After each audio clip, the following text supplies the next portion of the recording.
তো welcome to the চ্যানেলে সকলকে স্বাগত। তো কৃষক বন্ধু থেকে পিএম কিষাণ রাজ্যের কৃষকদের জন্য কি বদল আসছে। তো দেখো, কৃষক বন্ধু ছিল সেটা পিএম কিষাণে পরিণত হচ্ছে। তো নতুন নিয়ম, অনুদান বৃদ্ধি এবং ভেরিফিকেশন প্রক্রিয়ার সম্পূর্ণ গাইড এই ভিডিওতে আমরা দেখে নেব। তো নতুন হলে চ্যানেলটিকে সাবস্ক্রাইব করে পাশে থেকো আর সম্পূর্ণ ভিডিওটি দেখো। কৃষিমন্ত্রী দুধ কুমার মণ্ডলের স্পষ্ট ইঙ্গিত, রাজ্য ও কেন্দ্রের প্রকল্পের সংযুক্তি।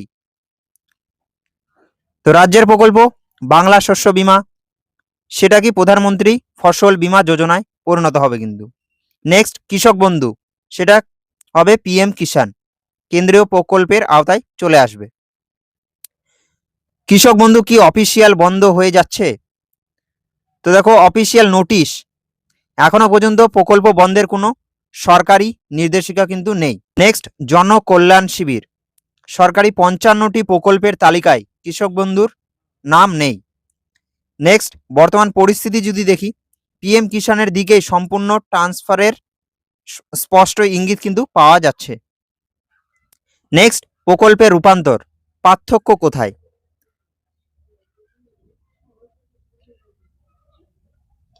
তো উপভোক্তার সংখ্যা যদি দেখি, কৃষক বন্ধু প্রকল্পে এখানটা কি প্রায় 1 কোটি মানুষ, আর পিএম কিষাণ যদি দেখি এখানটা মাত্র 40 লক্ষ মানুষ কিন্তু আছে।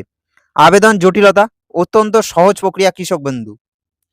পিএম কিষাণ কিন্তু অত্যন্ত কড়া নিয়ম ও যাচাই কিন্তু পুরোপুরি ভালোভাবে হয়।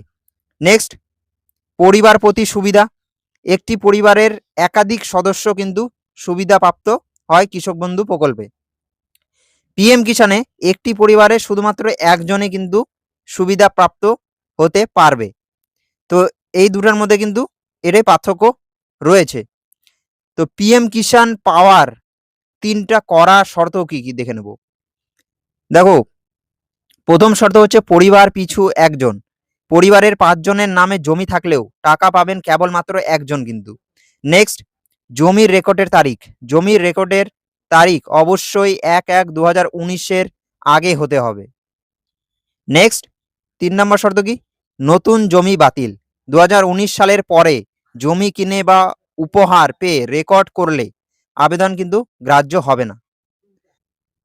তো এগুলো যদি গ্রিন টিক হয়ে থাকে তাহলে যোগ্য উপভোক্তা হিসেবে আবেদন করতে পারবে। তো এখানে দেখো 2019 সালের পরের রেকর্ডে একমাত্র ছাড় রয়েছে কি ক্ষেত্রে, উত্তরাধিকার বা ওয়ারিশের ক্ষেত্রে। তো এখানে দেখো উত্তরাধিকার হিসেবে তুমি এই প্রকল্পের আওতায় আসতে পারো। দেখো মৃত বাবা বা মা যারা আগে পিএম কিষাণ পেতেন তাদের ডেথ সার্টিফিকেট জমা দিতে হবে, ওয়ারিশন সার্টিফিকেট জমা দিতে হবে, তাহলেই উত্তরাধিকারী হিসেবে নতুন করে আবেদন করতে কিন্তু পারবে। তো এটা কিন্তু একটা ব্যতিক্রম। নেক্সট মেগা ভেরিফিকেশন, কড়া তদন্ত ও কড়া শাস্তি। কৃষক বন্ধুর সমস্ত উপভোক্তার তথ্য পুনরায় যাচাই রিভেরিফিকেশন কিন্তু করা হবে। তো এখানে কিন্তু সকল ডকুমেন্টস আবার ভেরিফিকেশন হবে। তো কড়া তদন্ত, অযোগ্য ব্যক্তি সুবিধা পেয়ে থাকলে তদন্ত হবে। টাকা ফেরত, ভুল তথ্য দিয়ে টাকা নিলে তা ফেরত দিতে হবে। নেক্সট আইনি ব্যবস্থা, জালিয়াতি প্রমাণিত হলে জেলের সম্ভাবনা কিন্তু রয়েছে এখানে। অনুদানের নতুন অঙ্ক 9,000 টাকার প্রতিশ্রুতি। তো দেখো, কেন্দ্রীয় সরকার 6,000 টাকা প্লাস রাজ্য সরকারের সংযুক্তি যে 3,000 টাকা, তো টোটাল এখানটা দাঁড়াচ্ছে কিন্তু 9,000 টাকা। কেন্দ্র সরকারের 6,000, রাজ্য সরকারের যে টাকা যেটা দিত 3,000, তো ইকুয়াল দাঁড়াচ্ছে বার্ষিক মোট অনুদান 9,000 টাকা। তো বিজেপির সংকল্প পত্র অনুযায়ী কেন্দ্রের 6,000 টাকার সাথে রাজ্যের অতিরিক্ত 3,000 টাকা যুক্ত করবে। নেক্সট কিস্তির হিসেব ও 20 জুনের পরীক্ষা।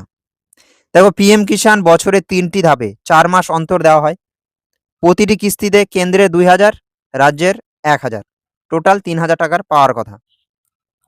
তো 20 জুন প্রধানমন্ত্রী যে 2,000 টাকার কিস্তি ছাড়বেন তার সাথে কি রাজ্যের প্রতিশ্রুতি 1,000 টাকা যুক্ত হয়ে অ্যাকাউন্টে ঢুকবে, এটি এখন দেখার বিষয় কিন্তু প্রথম কিস্তিতে এটি। তো আপনার এখন কি করণীয়, অ্যাকশন প্ল্যান কি? যারা ইতিমধ্যে পিএম কিষাণ পান, তো নতুন করে আবেদনের কোনো প্রয়োজন নেই, আপনারা অটোমেটিক্যালি টাকা পেতে থাকবেন কিন্তু এখানে। নেক্সট, যারা পিএম কিষাণ পান না অথচ শুধু কৃষক বন্ধু পেতেন, তো আপনাকে পিএম কিষাণ প্রকল্পে নতুন করে আবেদন করতে হবে এবং সমস্ত শর্ত 2019-এর রেকর্ড যেটা, সেটা কিন্তু দেখাতে হবে এবং সবকিছু শর্ত পূরণ করতে হবে। আসল কৃষকদের সুরক্ষা ও দুর্নীতি দমন। তো আসল কৃষকদের সুরক্ষা, রাজ্য সরকারের কাছে আবেদন, যারা যোগ্য কৃষক বন্ধু পেতেন তাদের নাম যেন সরাসরি পিএম কিষাণে ট্রান্সফার হয়। নেক্সট, দুর্নীতি মুক্ত ব্যবস্থা। ভুয়ো উপভোক্তা ও দুর্নীতিবাজদের তালিকা থেকে বাদ দিয়ে কড়া শাস্তির ব্যবস্থা করা হোক। তো রাজ্য সরকারের কিন্তু এটা হচ্ছে লক্ষ্য, আসল কৃষকদের সুরক্ষা প্রদান, ব্যবস্থা প্রদান ও দুর্নীতি দমন। তো এই ছিল পিএম কিষাণ, কৃষক বন্ধু থেকে পিএম কিষাণের যে ট্রান্সফার, সেটা আমরা এই ভিডিওতে দেখলাম। আশা করি যে ভিডিওর মাধ্যমে তোমরা বুঝতে পেরেছো। তো কোনো প্রশ্ন থাকলে অবশ্যই কমেন্ট সেকশনে করতে পারো। তো থ্যাংক ইউ ফর ওয়াচিং। নতুন হলে চ্যানেলটিকে সাবস্ক্রাইব করে পাশে থেকো। তো থ্যাংক ইউ।